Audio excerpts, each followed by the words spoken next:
마음속에 감시자가 들어와 있는 가짜 모범생이라는 거예요.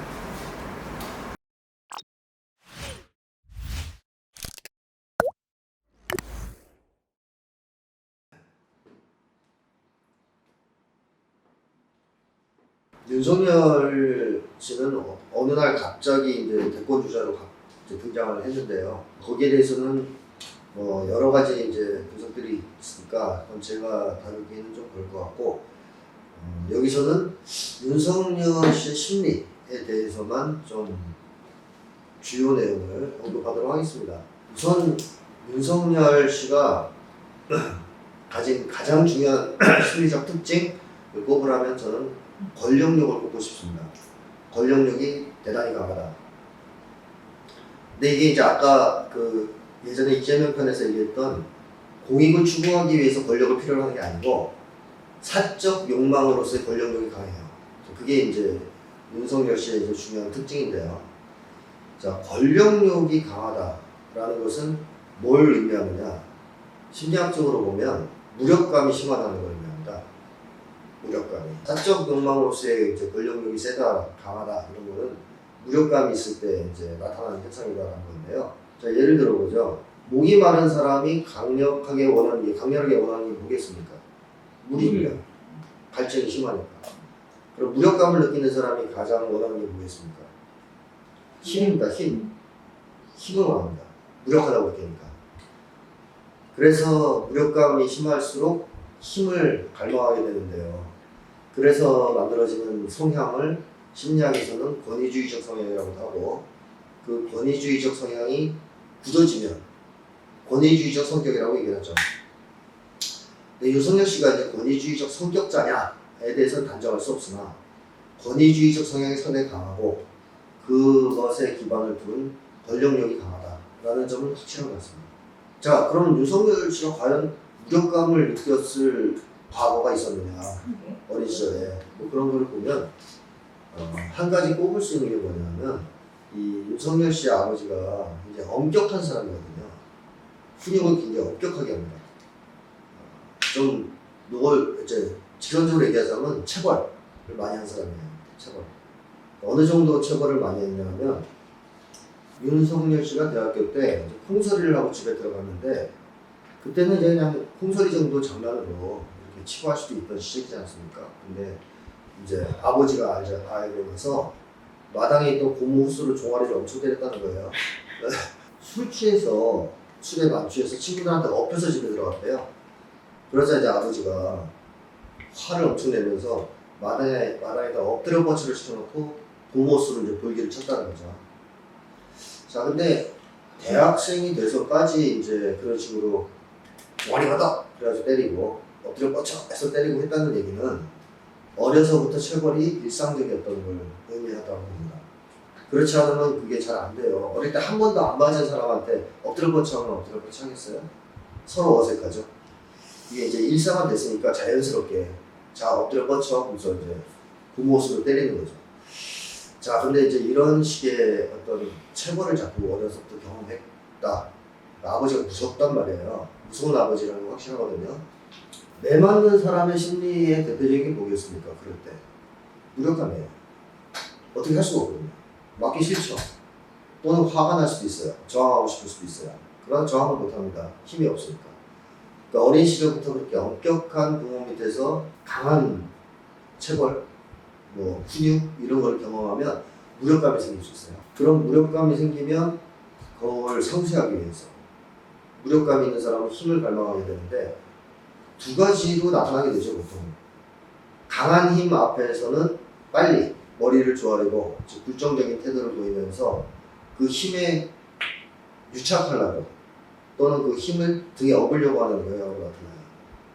그리고 반대로 자기보다 힘이 약한 사람은 짓밟는 그런 성향으로 드러나는데, 어쨌든 윤석열 씨의 경우에는 이러한 이제 권력력이 어려서부터 힘을 갈망하는 것이 이제 계속 되다가 이게 어느 시점부터는 권력력으로 이렇게 나타나기 시작한 것 같습니다. 처음에는 뭐랄까요, 자기 있는 영역에서 약간 리더 역할을 하는 정도로 그쳤다면 20대 정도에 들어서면 이제 보스 기질을 드러내거든요. 그래서 윤석열 씨의 주요 특징은 이제 보스 기질이 있다 이런 건데 이게 권력력에서 나오는 거죠. 자기가 있는 영역에서는 대장을 하라는 거죠. 권력을 주고 챙겨요 주변 사람들을 자기 권력을 가지기 위해서. 그래서 수화를 많이 거느린다 할까요? 자기 사람들을.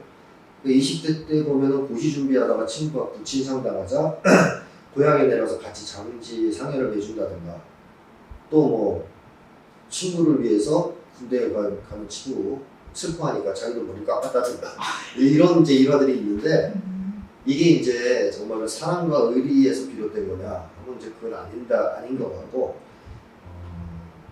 제가 볼 때는 자기 사랑을 만들기 위한 하나의 이제 자기 방식이었던 것 같아요. 항상 보면 그 소그룹의 보스, 대장 역할을 많이 하죠. 자, 이런 식으로 이제 보스 기질을 드러내는 게 이제 권력욕의 표현이라고 볼 수 있겠고, 이 윤석열 씨의 또 하나의 이제 특징은 뭐냐면 인정 욕망이거든요. 인정 욕망. 남들한테 인정받고 싶다. 자, 이제 많이 맞고 자랐다 혹은 사랑을 받지 못했다 했을 때는 무력감도 느끼겠지만 인정 욕망도 생기죠. 인정받고 싶다. 뭐 더 깊이 들어가면 사랑받고 싶다. 그게 이제 있는 거죠. 그래서 윤석열 씨가 계속 인정받기 위해서 노력을 했다라고도 보여지는데 예를 들면 이제 이런 사례가 있어요. 친구 아이가 돌잔치 할 때 그때 이제 윤석열 씨가 이제 백수였다고 합니다. 근데 굉장히 좋은 브랜드의 청바지와 청재킷을 선물을 사왔다는 거예요. 5세로. 그러니까 이제 궁금할 거 아니에요. 그러니까 이유를 이렇게 설명했대요. 내가 매년 하기는 어려울 수도 있잖아. 그래서 아이가 이 옷을 입을 때마다 나를 기억했으면 좋겠어서 아이가 6세가 넘어서 6살이 되면 넘어서부터는 나도 돈을 벌 수 있지 않을까 이렇게 얘기했다는 건데 굉장히 특이한 얘기입니다. 왜 그러냐면 보통 우리가 친한 친구의 자식들한테 돌 선물해줄 때 어떤 마음으로 보통 해주냐면 그냥 귀엽고 이쁘고 하니까 축하하는 의미에서 혹은 그 아이의 행복을 바라는 의미에서 선물을 주잖아요. 보통 그렇단 말이에요. 근데 윤석열 씨는 뭐라고 얘기했냐면 특별하게 좋은 옷을 사갔는데 이 아이가 나중에 이 옷을 입을 때마다 나를 기억했으면 좋겠다는 얘기거든요. 그러니까 이제 어른도 아니고 조그만 꼬마가 자기를 계속 기억했으면 좋겠다고 말하는 것은 굉장히 특이한 거예요. 그게 그만큼 어떻게 보면 어려서부터 자라나면서 사랑과 인정 이런 게 많이 부족했던 사람이라고 이제 보여집니다. 자, 이제 인정받고 싶다라고 하는 것이 또 어떻게 표현되냐면 승부욕으로도 표현돼요. 인정받으려면 이겨야 되지 않겠어요? 윤석열 씨가 어렸을 때는 화를 잘 안 냈다고 그러거든요. 평소에는 화를 잘 안 냈다고 그러는데 언제 화를 냈냐 하면 그 야구 시합 할 때 그 팀에 합류해서 야구 시합을 한 적이 있었는데 이제 지게 됐다는 거죠. 좀 이제 승부가 기울어져 가니까 좀 무성의하게 경기를 했대요, 사람들이. 그러자 이제 화를 불같이 냈다고 합니다. 불같이. 질 때 지더라도 최선을 다해야지 막 이러면서 막 화를 냈대요. 사람이 어떤 욕망을 가지고 있느냐를 알려면 그 사람이 가장 즐거워할 때와 가장 화를 낼 때를 보면 알아요. 예를 들어서 돈에 대한 욕망이 강렬한 사람은 돈 들어오면 제일 좋아하고 돈 잃으면 제일 화냅니다. 슬퍼하고. 또 칭찬받고 싶은 욕망이 강렬한 사람은 칭찬받으면 제일 좋아하고 비난받으면 제일 힘들어합니다. 화를 내요. 근데 윤석열 씨는 언제 화를 냈냐? 승부가 기울어서 질 때. 못 참는 거죠. 승부욕이 굉장히 강했던 거죠. 이 승부욕은 인정받기 위해서 이겨야 된다라는 인정 욕망에서 비롯되기도 하고 또 이겨야 권력을 잡을 수 있기 때문에 그 다음에 이제 윤석열 씨에게 또 하나 특징적인 것은 뭐냐면요. 가짜 모범생이라는 거예요. 진짜 모범생과 가짜 모범생은 어떻게 해서 갈리냐면 진짜 모범생은 자기가 옳다고 믿기 때문에 규칙을 지키는 사람이에요. 자발적으로. 가짜 모범생은 처벌받는 게 무서워서 처벌 공포 때문에 혹은 사랑을 잃는 것이 무서워서 규칙을 지키는 사람이에요. 진짜 모범생이나 가짜 모범생이나 규범이나 규칙을 잘 지켜요, 둘 다. 그러니까 이제 내면 세계는 달라요. 겉모습은 비슷해도. 유성열 씨가 그 과다, 가짜 모범생 과다 이렇게 보여주는 거고, 가짜 모범생의 특징을 꼽으라면 뭐 하나는 관상도 꼽을 수 있는데요. 얼굴이 긴장돼 있어요. 진짜 모범생은 긴장감이 없거든요, 얼굴에. 왜냐하면 마음속에 뭐 자기를 감시하는 사람이 들어와 있고 그런 게 아니잖아요. 그러니까 자발적으로 규범을 지키는 사람이니까 얼굴이 편해요. 편안해요. 규칙 잘 지키는데. 근데 가짜 모범생은 규칙을 잘 지키긴 하는데 얼굴이 긴장돼 있어요. 계속 처벌을 두려워하고 마음속에 감시자가 들어와 있는 프로이트식으로 얘기하면 초자가 있는 거잖아요. 그러니까 이제 무섭죠. 그 다음에 또 가짜 모범생의 또 하나의 특징은 남들한테 굉장히 뭐랄까요, 잔혹하다 그럴까요? 무관용적입니다. 진짜 모범생은 예를 들어 길 가다가 친구가 길에 담배 꽁초 버리는 걸 봤다. 그러면 그 친구 야 여기다 버리면 안 되지. 주워. 혹은 이제 자기가 주워요. 그러면서 그냥 넘어가거든요. 그 정도는. 가짜 모범생은 그런 순간에 불가침하는 거예요. 확 폭발합니다. 이제 왜 그러냐면 이 가짜 모범생의 인생의 화두는 억울함이에요. 그러니까 나는 규칙이나 규범 지키기 싫었던 거죠. 지키고 싶지 않은데 억지로 지킨 거예요. 그리고 그런 삶, 부모가 정해준 길을 걸어오는 삶이 싫은 거죠. 그래서 규범이나 규칙을 지키지 않는 사람 보면 거의 돌아버립니다. 꼭지가 화가 엄청나요. 윤석열 씨가 이제 가짜 모범생이라는 것이 어떤 영향을 미치느냐? 정치인 윤석열 씨에게 자기중심적 정의감으로 표현되죠. 자기중심적 정의감. 혹은 요즘에 많이 유행하는 말로 얘기하면 선택적 정의라고 할까요? 그러니까 이 가짜 모범생들한테 정의는 아주 객관적인 기준에 의해서 정해지는 게 아니고 자기 주관적인 거에 정해져요. 자기가 지키는 것이 정의인 거죠. 그래서 자기 마음에 안 들면 부정이고 자기가 가지고 있는 규칙 규범은 정의고 굉장히 자기중심적입니다. 그래서 정의감도 선택적으로 발휘되죠. 어떤 사람한테는 규범 규칙을 강요하고 어떤 사람한테는 강요하지 않고 그런 식으로 선택적으로 조정될 수가 있어요. 이 가짜 모범생이다 보니까 윤석열 씨가 이 정의를 구현하겠다고 하는 것이 객관적 측면에서 보면 되게 자기중심적이다, 뭐 선택적이다 하는 느낌을 줄 수가 있는 거고, 또 그 다음에 권력을 공격하는 것도 이 아까 얘기했지만 무력감에 기초한 권력 욕망이라고 했지 않습니까? 따라서 권력을 공격하는 것도 약간 하이에나 같은 면이 있어요. 그러니까 강한 상대는 공격하지 않습니다.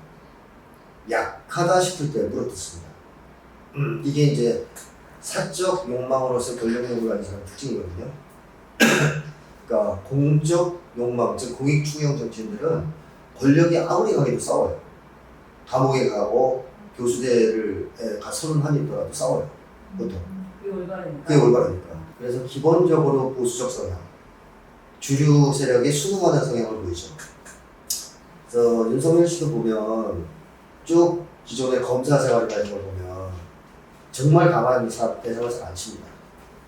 어떻게 보면 윤석열 씨는 앞으로도 비슷한 행보를 계속 보일 수 있겠다라고 보여요. 정치인으로서.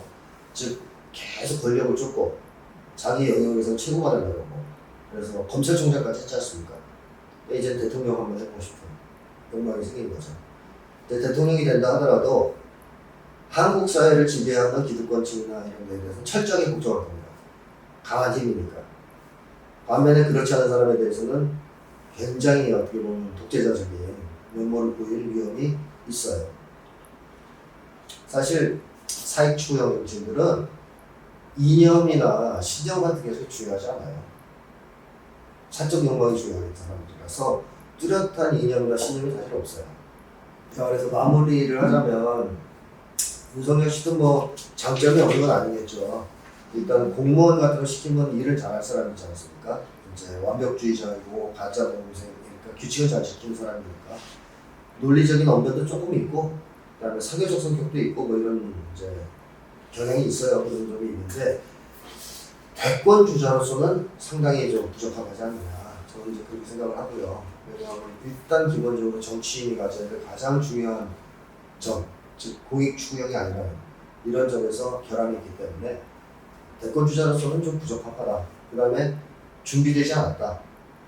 내용도 거의 없다. 뭐 이런 생각이 들고 그게 앞으로 대권 도전 과정에서 점점점 더 드러나지 않겠는가. 그렇게 되면 지지율의 추락을 피하기 어렵지 않을까 하고 예상합니다. 자, 이 정도로 마무리하겠습니다.